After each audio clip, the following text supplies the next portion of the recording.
सातारा जिल्ह्यातील आजच्या top 10 news दिनांक 11 मे 2025.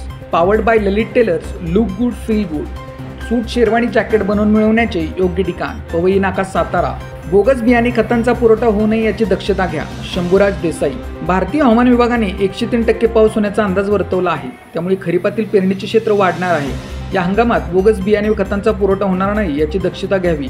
त्यासाठी तपासणीसाठी भरारी पथकांची स्थापना करावी असे निर्देश पालकमंत्री शंभूराज देसाई यांनी दिले.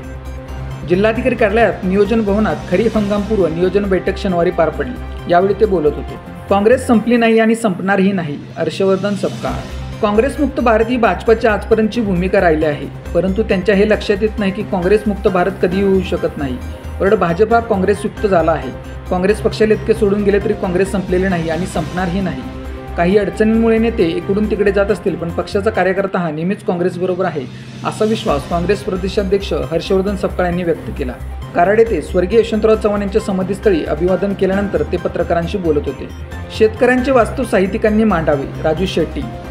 शेतकऱ्यांचे जगण्याचे वास्तव साहित्यिकांनी समाजासमोर मांडले पाहिजे. साहित्यिकांनी लिखाण करताना पुरस्कारासाठी न करता समाजाच्या हितासाठी करून त्यावरील उपाय देखील त्यामध्ये सूचित करावेत, तरच साहित्य अधिक समृद्ध होईल असे प्रतिपादन स्वाभिमानी शेतकरी संघटनेचे नेते राजू शेट्टी यांनी केले. अखिल भारतीय मराठी साहित्य परिषद आयोजित मराठी साहित्य संमेलनात कृषक समाज काल, आज आणि उद्या या विषयावरील परिसंवादात राजू शेट्टी यांनी आपले विचार व्यक्त केले. वडूद तालुका सातारा गावच्या सरपंच मंगल साबळे अपात्र. शासकीय जागेत अनधिकृत बांधकाम केल्याचा ठपका. वडूद तालुका सातारा येथील सरपंच मंगल आबासाहेब साबळे यांना सातारा जिल्हाधिकाऱ्यांनी अपात्र ठरवले आहे. शासकीय जागेत अनधिकृत बांधकाम केल्याचा ठपका त्यांच्यावर ठेवण्यात आला होता. वडूद ग्रामपंचायत सार्वत्रिक निवडणूक 2023 साली पार पडली. या निवडणुकीमध्ये लोकनियुक्त सरपंच म्हणून सो मंगल आबासू साबळे विजयी झाल्या होत्या. त्यानंतर संतोष शिवाजी साबळे यांनी 13 नोव्हेंबर 2023 रोजी सरपंच सो मंगल आबासू साबळे यांच्याविरुद्ध जिल्हाधिकाऱ्यांकडे तक्रार केली होती. सरपंच मंगल साबळे व पती आबासू साबळे यांनी वडूद ग्रामपंचायत हद्दीतील सिटी सर्वे नंबर 482 या महाराष्ट्र शासनाच्या जागेमध्ये 1991 मध्ये अंदाजे 1000 स्क्वेअर फुटाचे RCC बांधकाम केल्याची तक्रार होती. त्यानुसार सुनावणी होऊन सो मंगल साबळे यांना जिल्हाधिकाऱ्यांनी सरपंच म्हणून अपात्र ठरवले.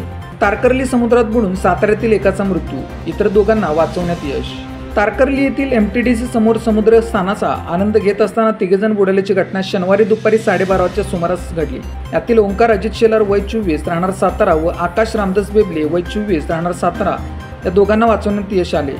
तर ऋषिकेश दारासिंग वाघमोडे याचा सायंकाळी 4:30 वाजण्याच्या सुमारास समुद्रकिनारी मृतदेह सापडला. सातारा RTI नजीक जलवाहिनीला लागली गळती, हजारो लिटर पाण्याची नासाडी. मुळाचा वाडा ते बुधवार नाका रस्त्याचे रुंदीकरणाचे काम गेल्या काही दिवसांपासून सुरू आहे. मात्र शनिवारी दुपारी ITI समोरील समर्थनगरच्या कमानीसमोरच जलवाहिनीला गळती लागल्याने हजारो लिटर पाणी वाया गेले. त्यामुळे नागरिकांना ऐन उन्हाळ्यात पाण्यासाठी वणवण भटकंती करावी लागली.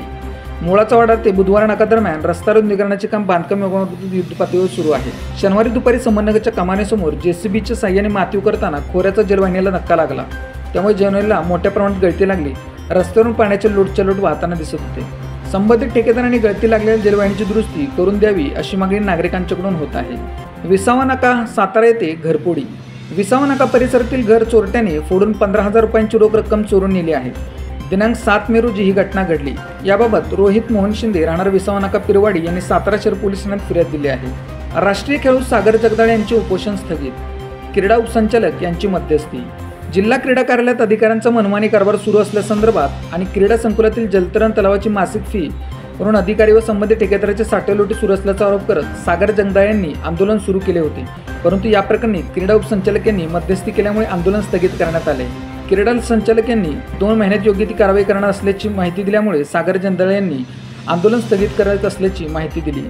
आर्वी तालुका कोरेगाव येथे 2 दुचाकींची धडक, 1 जण गंभीर जखमी. आर्वी तालुका कोरेगावच्या हद्दीत नागझरी ते वाटर मार्गावर झालेल्या 2 दुचाकींच्या अपघातात 1 जण गंभीर जखमी झाला आहे. या प्रकरणी पशुवैद्यकीय अधिकारी धनंजय जनार्दन जाधव यांनी रहमत पोलीस ठाण्यात फिर्याद दाखल केली आहे.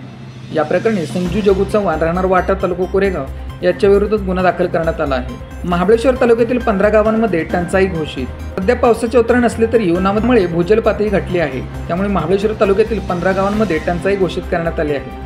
तालुक्यातील भिलार, आचली, चिखली, येरणे बुद्रुक, देवसरे, कुरुशी, वेळापूर, भीमनगर, हरचंदी, पिंपरी व ताम, आंबरळ, कुमठे, कामतवाडी, ताईघाट, सोनाट, जावली दरे या गावांमध्ये टंचाई घोषित करण्यात आली आहे. टंचाईग्रस्त भागात विहीर अधिग्रहण, बोरवेल घेणे, तात्पुरती पाईपलाईन करणे, आवश्यक असल्यास टँकरने पाणी पूर्ण करणे यापैकी आवश्यक त्या उपाययोजना करण्याच्या सूचना प्रांताधिकारी राजेंद्र गचरे यांनी केल्या आहेत. अशाच बातम्यांसाठी जिल्हा सातारा या यूट्यूब चॅनेलला सबस्क्राईब करा.